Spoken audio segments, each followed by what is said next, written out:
વેદનાની સાથે સફળતા અને સફળતાની સાથે મગજની શક્તિ.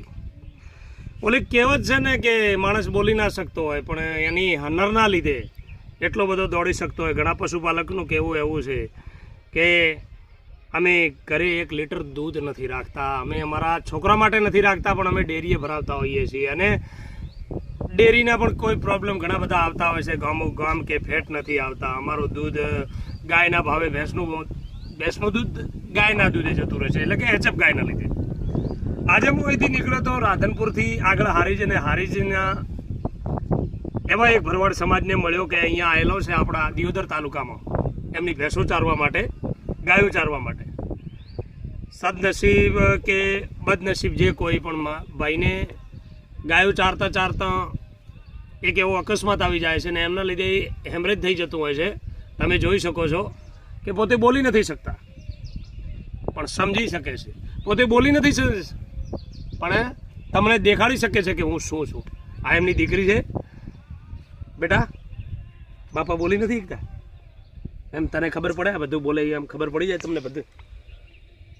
આમ તમને અહીંયા કેવું લાગે છે? સારું. કેટલો ટાઈમ થયો અહીંયા આવ્યા? 20 દાડા થયા. 20 દાડા?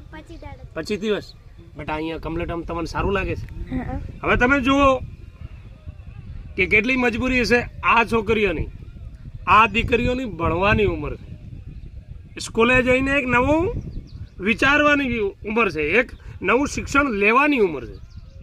અને એ ઉંમરે આજે બાપની સાથે મજા, બાપની સાથે કે કામની સાથે તમે જોઈ શકો છો એક દીકરીની આશા, એક એની આંખ શું કહી રહી છે.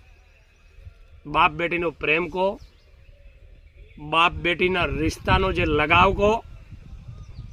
કહેવત છે ને કે દીકરો તો તમને કાલે પણ ઠોકર મારી શકે, પણ બેટીનું કે દીકરીનું પેટ છે ને એ જેટલી ઘડા એના સસુરાલમાં જીવતી હોય ને એટલી ઘડા એના ભાઈ વિશે, એના બાપ વિશે પેટ બાળતી હોય છે. આ એનું ઉદાહરણ છે. અને ડેરીયામાં ફેટ નથી આવતા. ગમે એટલું પ્યોર દૂધ લઈને જઈએ તો આમ નથી થતું, તેમ નથી થતું, તો ડેરીમાં તો એ રહેવાનું જ છે. આપણી ભેંસ પહેલા જ દાડે વીણી, પહેલા જ ટાઈમે તમે ડેરીમાં દૂધ નાખી દેતા હો છો. એ ડેરીવાળાએ કદી પૂછ્યું કે દૂધ ક્યાંથી લાવો છો? પહેલાં જૂના જમાનામાં ડોહાના ટાઈમે 1 અઠવાડિયું દૂધ આપણે ગરમ કરતા, ભઠ્ઠે ભરાવતા ને પછી ડેરીએ દૂધ આપવા જતા. આજે બધું ભેળસેળ જ છે.